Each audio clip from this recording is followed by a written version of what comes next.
அனைவருக்கும் வணக்கம்.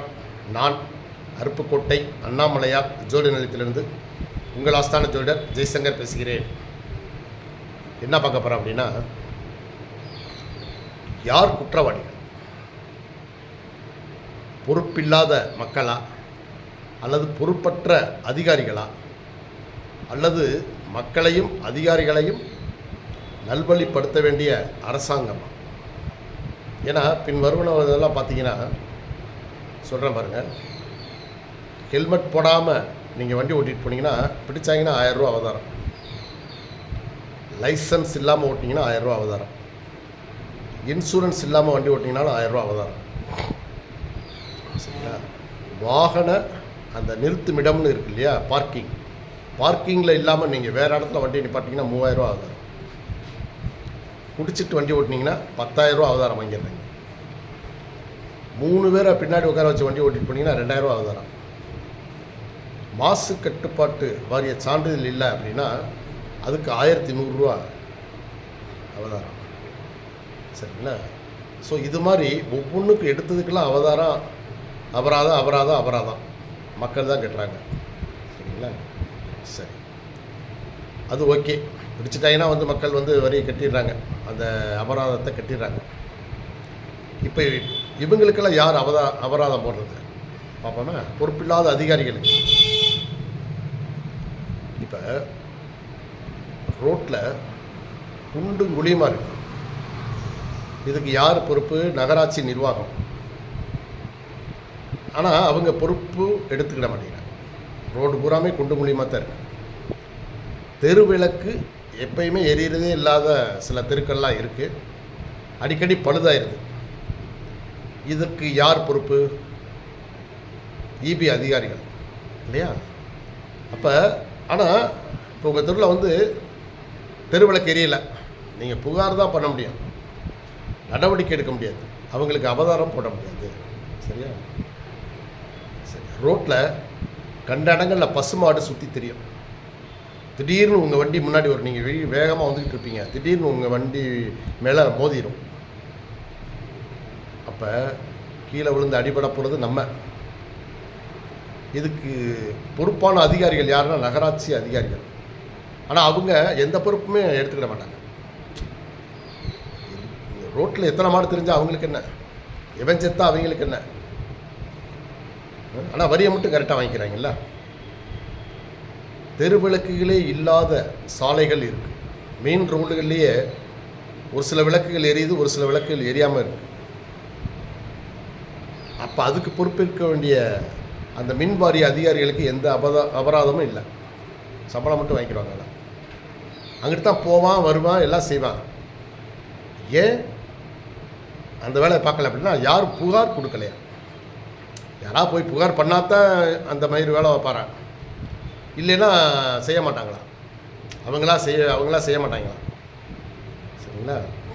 சரி, தடை செய்யப்பட்ட அந்த நிறைய கெமிக்கல் உள்ள, அந்த கெமிக்கல் கலந்த ஃபாஸ்ட் ஃபுட்டு கடைகள் நிறைய இருக்குது, முக்குக்கு இருக்குது. பார்த்தீங்கன்னா இளவட்ட பசங்க தான் நிறைய சாப்பிட்றாங்க. இது நான் சொல்கிறேனே, அந்த அதிகாரியுடைய பிள்ளைகளும் போய் சாப்பிடுவாங்க. இதுக்கு பொறுப்பெடுக்க வேண்டிய அந்த உணவுத்துறை அதிகாரிகள் என்ன செய்யறாங்க? ஏன்னா நிறைய பேருக்கு வாந்தி, ஒவ்வாமை, சரிங்களா, உடல் வெந்து போகிறது, அந்த இது சேராமல் கிட்னி ஃபெயிலியர் ஆகிறது, கேன்சர் வர்றது, இதெல்லாம் நிறைய நடக்குது இந்த உணவுத்துறை சம்மந்தப்பட்ட விஷயங்கள். அதே போல் அரிசியில் கலப்படம், குறிப்பாக சொல்லணும்னா கருப்பட்டியில் கலப்படம் நிறையா இருக்குங்க. முன்னாடிலாம் கருப்பட்டியை காய்ச்சினோம்னா அது கரைகிறதுக்கே கொஞ்சம் லேட்டாகும், பிசுன்னு இருக்கும். எவ்வளோ தண்ணி ஊற்றிங்கனாலும் சரி, அப்படியே சட்டியில் விட்டோம். இப்போ வர்ற கருப்பட்டிகளை நீங்கள் தண்ணி ஊற்றி நீங்கள் அடுப்பில் வச்சு பாருங்களேன், 1 செகண்ட் தான், உடனே கரைஞ்சிருக்கு. காரணம் சீனி கலப்படம். இதெல்லாம் தடுக்கிறது யாருங்க? நீங்களும் நானும் தடுக்க முடியுமா? யாருக்கு அந்த அதிகாரம் இருக்குது? உணவுத்துறை அதிகாரிகளுக்கு இருக்குது இல்லையா? ஏன்னா மக்களுடைய உடம்பு ஆரோக்கியத்தை பொறுத்து இந்த சாப்பிட்ற விஷயம்லாம் உடல் ஆரோக்கியம் சார்ந்தது. இதுக்கு பொறுப்பேற்க வேண்டியது அந்த உணவுத்துறை தான் பொறுப்பேற்கணும். ஆனால் அவங்க எதையுமே கண்டுக்கிறது இல்லை. மாவில் கலப்படம், எல்லாவற்றிலுமே கலப்படம். ஏன் பழங்களில் கூட வந்துருச்சுங்க. பழங்களில் கூட பார்த்தீங்கன்னா அந்த வெயிலின் தாக்கம் படாமல் இருக்கிறக்காக நடபாத வண்டியில், நடபாத கடைகளில் விற்கிறாங்க. ஆப்பிள், ஆரஞ்சு, கொய்யா இதெல்லாம் விற்கிறாங்க. அப்படியே பல இருக்கு. வெயில் எவ்வளோ உக்கிரமாக அடித்தாலும் ஒரிஜினல் பழங்கள் அப்படியே வாடிடும். ஆனால் இது வாடாமல் அப்படியே இருக்கு. காரணம் ஏதோ ஸ்ப்ரே அடிக்கிறாங்க, கெமிக்கல். இதெல்லாம் சாப்பிட்டா அதனால தாங்க நிறைய கேன்சர் வருது. இப்போ இதை சொல்கிறது அந்த உணவுத்துறை அதிகாரிகளுடைய அவங்க வீட்டிலையும் நடக்கும். அப்போ என்ன சொல்ல வரேன்னா, அதே மாதிரி நடைபாதை வியாபாரிகள் பாருங்கள், தெருவை பூரா அடைச்சிக்கிடுவாங்க. இதெல்லாம் ஒழுங்கு பண்ண வேண்டியது யாருன்னா முனிசிபாலிட்டி. அவங்க கண்டுக்கிறதே இல்லை. அந்தந்த மேஸ்திரி அந்தந்த ஒவ்வொரு ஏரியாவிலையும் இருப்பாங்க இல்லையா, ரோடு மேஸ்திரிகள். அவங்க என்ன செய்கிறாங்க, அந்த நடப்பாதை வியாபாரிகள்கிட்ட லஞ்சத்தை வாங்கிட்டு அவன் எனக்கு நின்று விட்டுறான். இதை யார் தடுக்கணும்? அந்த நகராட்சி அதிகாரிகளும் அந்த பகுதியில் உள்ள போலீஸ் நண்பர்களும் தான் தடுக்கணும். பட் ஆனால் அவங்க தடுக்கிறது இல்லை. பாருங்கள் எவ்வளவு பஜார், இப்போ எந்த பஜாருக்கும் போங்க, எவ்வளோ இடைஞ்சலாக இருக்குது இந்த நடைபாதை ஆக்கிரமிப்பு கடைகள் மூலமாக. ஸோ அதை யாரும் கண்டுக்கிறது இல்லை. அதே போல் ஒரு ஏதாவது ஒரு இப்போ ரோட்டுக்கு நிறைய கான்ட்ராக்டுக்கு விடுறாங்க சரிங்களா, டெலிஃபோன்காரங்க தோன்றாங்க. ஒரு ரோடு அப்போ தான் போட்டு போவாங்க. கொஞ்ச நாள்லேயே பார்த்தீங்கன்னா குடிநீர் குழாய் அடைச்சிருச்சுன்ட்டு என்ன செய்வேன்னா, குடிநீர்காரன் அந்த நகராட்சி அதிகாரிகள் தோண்டி போட்டு அப்படியே மூடாமல் விட்டுட்டு போயிடுவான். தோண்டி வேலையை முடிச்சிடுவான், ஆனால் மூட மாட்டான். ஆனால் அந்த வேலையை ஆரம்பிக்க முன்னாடியே அதை நல்ல சிமெண்ட்டை வச்சு பூசுறதுக்கு உள்ள காசெல்லாம் நம்மகிட்ட வாங்கிக்கிறாங்க. இது யாருக்கும் தெரியறதில்லை மக்களுக்கு. ஆனால் அவங்க வீட்டு வாசலில் குண்டு குழியுமா இருக்கும். இப்படி தோண்டி போட்டுட்டு மூடாமல் போன குழிகளில் விழுந்து தெரியாமல், அந்த இடத்துல தோண்டிருக்காங்க தெரியாமல் எத்தனையோ பேர் விழுந்து உடம்புல அடிபட்டு ஹாஸ்பிட்டலில் இருக்காங்க. அல்லது ஒரு சிலருக்கு உயிரே போயிடுது, அவ்வளோ வேகமாக இந்த மாதிரி குழியில் விழுந்து. அப்போ இதுக்கு யார் பொறுப்பு? இப்படி மூடாமல் விட்ட பொறுப்பு யார்? அந்த கான்ட்ராக்டரா இல்லை அந்த அதிகாரிகளா? ஏன் அவன் பார்க்கக்கூடாது அந்த வேலையை? அப்போ இப்படி பொறுப்பற்ற அதிகாரிகள் இருக்கக்கூடிய தமிழ்நாடு, எவனுமே அவங்கவுங்க வேலையை சரியாக செய்கிறது இல்லைங்க. இப்போதான் இப்போ நான் சொல்கிறது கிட்டத்தட்ட ஒரு 50 ஆண்டுகளாக திராவிட ஆட்சிகளில் எதையுமே செய்கிறதே இல்லை. லஞ்சம் லஞ்சம் லஞ்சம் ஒன்று மட்டும்தான் அவங்களுக்கு தெரியும். என்ன, அந்த ரோடோரத்தில் மழை பெஞ்சு அடித்து ஊற்றும், ரோடோரத்தில் வாய்க்கால வசதி கட்டிட்டாங்க. இதுக்கு யாருங்க பொறுப்பு? அந்த இன்ஜினியருக்கு என்னங்க வேலை? ஒரு இன்ஜினியராக இருந்தால் அவர் முதல்ல பிளான் பண்ணும்போதே என்ன செய்யணும், தண்ணி எப்படி வடியுது, தண்ணி வடிகால் எப்படி இருக்குது, அதுக்கு தகுந்த மாதிரி தான் வாய்க்கால் அமைக்கணும். நீ வாட்டில் 2 அடி கனெக்ட் பண்ணிவிட்டு 2 அடி 3 அடி வசதியான்டா அவன் இருக்கிற ரோட்டுக்கு மேலே வாய்க்காலை கட்டுறான், தண்ணி எங்கிட்டு போகும்? சரி, அந்த வாய்க்காலுக்கு ஒவ்வொரு இடத்துலையும் கொஞ்சம் கொஞ்சம் கேப் விடுறீங்க. ஒவ்வொரு கடைக்காரனும் அந்த இடத்துல பூரா மண்ணை போட்டு அடைக்கிறான். அப்போ மக்களும் பொறுப்பில்லை. ஒவ்வொரு கடைக்காரையும் தான் கடையில் உள்ள அவன் கடை முன்னாடி தண்ணி அவ்வளோ கட்டி கிடக்கும். போகிறப்ப பஸ்ஸு வர்றப்ப போகிறப்பெல்லாம் தண்ணி அடித்து கடையும் நாஸ்தி ஆகும். ஆனால் ஒரு 2 நிமிஷம் ஆகும் அந்த தண்ணி போகிற அந்த குழியை, அந்த ஓட்டையை சரி பண்ணிட்டா போதும், தண்ணி சரட்டுன்னு ஓடிடும். ஆனால் இதுக்கு பொறுப்பேற்க வேண்டிய பொதுமக்களும் சரி, அந்த நகராட்சி ஊழியர்களும் சரி. நான் என்ன சொல்கிறேன், ஒரு பெரிய மழை பெய்தால் நகராட்சி அந்த ஊழியர்கள் ஒரு ரவுண்டு பஜாருக்குள்ளே ஒரு ரவுண்டு போகணும். எந்தெந்த கடை வாசல்லாம் தண்ணி கட்டி கிடக்கும் அந்த தண்ணி வடிகிறதுக்கான ஏற்பாடுகளை. ஏன்னா பொதுமக்களுக்கு முக்கியத்துவம் கொடுங்க. இது வரைக்கும் 50 வருஷமாக நீங்கள் அதை பற்றி கண்டுக்கிடலை. ஆனால் இப்போ உள்ள அரசு பொதுமக்களுக்கு மிகுந்த முக்கியத்துவம் கொடுக்குறாங்க. அப்படிங்கிறப்ப நீங்கள் பொறுப்பாக நீங்கள் வேலை செய்யணும். மக்களும் ரொம்ப பொறுப்பாக இருக்கணும். கண்ட இடத்துல குப்பையை போடுறது, சரி குப்பையை போட்டாங்க, அதுக்கு பொறுப்பேற்க வேண்டிய அந்த மேஸ்திரியோ இல்லாட்டா அந்த நகராட்சி அதிகாரி என்ன செய்கிறாங்க, வீடு இடித்த மண்ணை ஒரு இடத்துல போட்டாங்கன்னா இவன் வந்து அது அல்ற வேலையை பார்க்குறதில்ல. எனக்கு ஒரு 10,000 கொடு, 5,000 கொடுன்னு லஞ்சத்தை வாங்கிட்டு எனக்குன்னே அந்த குப்பை அங்கே தான் கிடக்கும். இங்கிட்டு மக்கள் வந்து வண்டி வாகனங்களில் போக முடியாமல் அந்த தெருக்குள்ளே வந்து ரொம்ப இடைஞ்சலாக இருக்கும். வேறு வண்டியோ லாரி ஏறி உள்ளே ஒன்றும் வர முடியாமல் இருக்கும். அப்போ அதை உடனுக்குடன் அகற்றப்பட வேண்டியது யாரும் இல்லைன்னா நகராட்சி அதிகாரியோடைய வேலை. அவருக்கு அதுக்கு தான் சம்பளம் கொடுக்குறாங்க.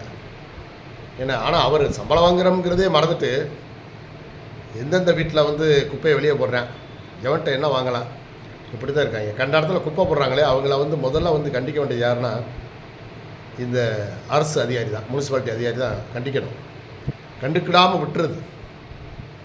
அப்புறம் எனக்குன்னு அப்புறம் ஒரு நாளைக்கு மொத்தமாக வந்து, ஏன்னா இவர் ஒரு ஆளாக பேச மாட்டாரான், ஏன் இவருக்கு அந்த அதிகாரம் இருக்குது, ஏன் இங்கே போடுற போது அள்ளியான்னு சொல்லி அவனை அள்ள வைக்கணும். அப்படி இல்லையா, உங்கள்கிட்ட ஆள் இருக்காங்க, நகராட்சி ஊழியர்கள் இருக்காங்க, அள்ளி சுத்தம் பண்ணிடுங்க, சொல்லுங்கள் பாப்பா.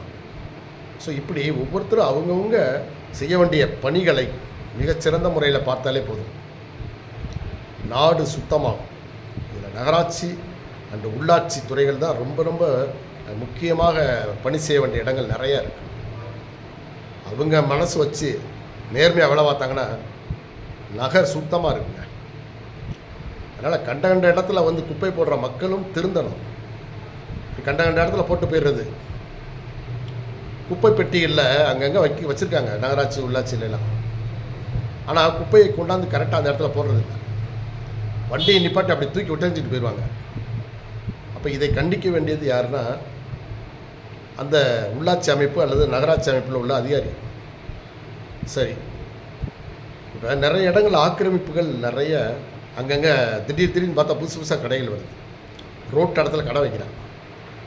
இப்போ இது அந்த கடை வைக்கும்போதே ஆரம்பத்தில் அந்த நகராட்சி அதிகாரி அல்லது உள்ளாட்சி அதிகாரி இங்கனக்குள்ளே ஏயா கடை வைக்கிற, இங்கனக்குள்ளே வைக்கக்கூடாதியா, முறைப்படி நீ உள்ளாட்சியில் லைசன்ஸ் வாங்கிட்டு வா அல்லது நகராட்சியில் போய் லைசன்ஸ் வாங்கிட்டு வான்னு சொல்லியிருந்தாருன்னா அவங்க வைக்க மாட்டாங்க. ஆனால் முதல்ல தடுக்க வேண்டிய இந்த அதிகாரியை கண்டுக்கிடாமல் போய்கிட்டே இருக்காங்க. பயப்படுறாங்க. ஐயா இவன்கிட்ட போய் நம்ம என்ன சொன்னோம்னா அவன் சத்தம் போடுவான்ட்டு. இப்படி இருந்தால் அப்புறம் எப்படிங்க? நகராட்சி அதிகாரிகள், உள்ளாட்சி அதிகாரிகள், ஊரக பகுதி அதிகாரிகள் வந்து பயப்படக்கூடாது. ஆக்கிரமிப்பு கொடுத்த வச்சுட்டேன் ரோட்டு மேலே பார்த்துங்க எவ்வளோ ஆக்கிரமிப்பு இருக்குது. இவ்வளோ ஆக்கிரமிப்பு காரணம் மக்களும் தான். ஆனால் அதே நேரத்தில் இந்த அதிகாரிகள் தான். ஆரம்பத்தில் கண்டிக்காத இந்த அதிகாரிகள் தான் பொறுப்பு. சரி, இதுக்கு மேலே அரசாங்கம்னு சொன்னேன் இல்லையா, மக்களையும் அதிகாரிகளையும் திருத்த வேண்டியது யார்? அரசாங்கம். அரசாங்கம் என்பது இப்போ எம்எல்ஏ, மந்திரிகள், அமைச்சர் பெருமக்கள்லாம் இருக்காங்க. அவங்களும் அந்த பக்கம் தான் போகிறாங்க வர்றாங்க. அவங்க கண்லேயும் எல்லா கடைகள் பஜார் வழியாக வர்றாங்கன்னா எல்லா கடைகளும் அவங்க பார்த்துட்டு தான் இருக்காங்க. ரோட்டில் ஆக்கிரமிப்பு பண்ணியிருந்தா அதை கூப்பிட்டு சத்தம் போட வேண்டியது யார்? அப்போ இவர் அந்த அமைச்சர் அதுக்கான அது சம்மந்தப்பட்ட, ஏன்னா அவருக்கு கீழே சம்பளம் வாங்குற அதிகாரி இருக்காங்கல்ல.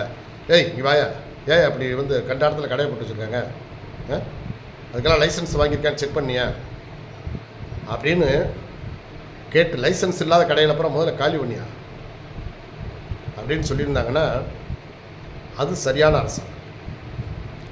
ஏன்னா ஒவ்வொரு ஊர்லேயுமே நல்ல அகலமான ரோடு தான் இருக்குது.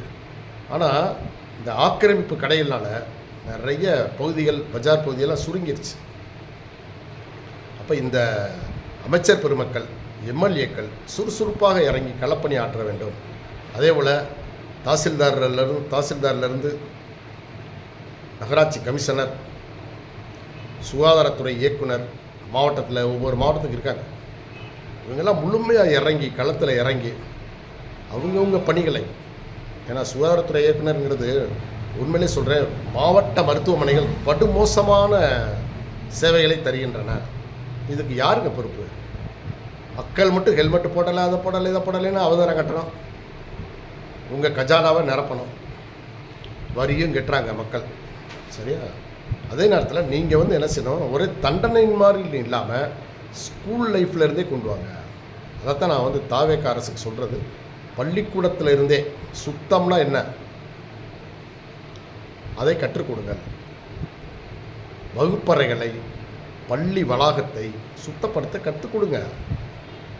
திராவிட கட்சிகள் வந்து சும்மா அவங்க வந்து வேஷம் போட்டு பிள்ளைகளையே பொறுப்பில்லாமல் மக்களாக ஆக்கிட்டாங்க. இப்போ பாருங்கள், எத்தனை ஸ்கூல்களில் வந்து வாத்தியார் வேலை செய்யவே பயப்படுறாங்க. இதுக்கு காரணமும் அந்த வாத்தியாருங்க தான். இப்போ வந்து அவங்க அடி வாங்கி தான் ஆகணும். ஏன்னா பொறுப்பில்லாமல் பாடம் நடத்துகிறாங்கல்ல. ஏன்னா வாத்தியார் ஒழுங்காக இருந்து பொறுப்போடு பாடம் நடத்தினா பிள்ளைகள் ஒழுங்காக வருவாங்க. அப்போ வாத்தியாரும் பொறுப்பு, அதுக்கு அரசாங்கமும் பொறுப்பு. அடிக்காதுன்னு சொல்லக்கூடாது. ஒரு தவறு செய்கிற மாணவனை திருத்த வேண்டும். திருந்தாத மாணவன் வந்து எப்படிங்க படிப்பான்? அடிக்காத மாணவன் படிக்க மாட்டான். தவறு செய்யும் மாணவர்களை தண்டிக்கக்கூடிய உரிமையை ஆசிரியர்கள் கொடுக்கணும். ஆசிரியர்கள் தங்களுடைய பொறுப்பை உணர்ந்து வேலை செய்யணும். இருக்கிறதுலே இவ்வளவு சம்பளம் வாங்கக்கூடிய ஆசிரியர்கள் வேலை கம்மிங்க, ரொம்ப ரொம்ப கம்மி. எவ்வளவோ லீவ் சலுகைகள்லாம் இருக்குது. அவங்க கொஞ்சம் மனசாட்சியோடு நினச்சிப்பாங்க. பிள்ளைகளுக்கு கரெக்டான ஸ்கூலுக்கு நீ வந்து கரெக்டான டயத்துக்கு வா, பிள்ளைகளுக்கு ஒழுங்காக பாடம் எடு, அந்த மாணவன் வந்து சேட்டை பண்ண மாட்டான். நீ பொறுப்பு இல்லாமல் இருக்கிறனால தான் அவங்களும் வந்து அந்த மாதிரி வர்றாங்க. வகுப்பறையிலே வந்து பொறுப்பற்ற வாத்தியார்கள் நிறைய பேர் இருக்காங்க. வகுப்பறையிலேயே வந்து டீச்சர்களோட சலாபிக்கிறது, ஏற்கு மாறாக வந்து வயசுக்கு வந்த பிள்ளைகளை வந்து ரொம்ப தவறான கையாளுறது. இதை வந்து மாணவர்கள் எப்படி இருப்பாங்க? அவங்க வந்து சிங்க மாதிரி இருப்பாங்க.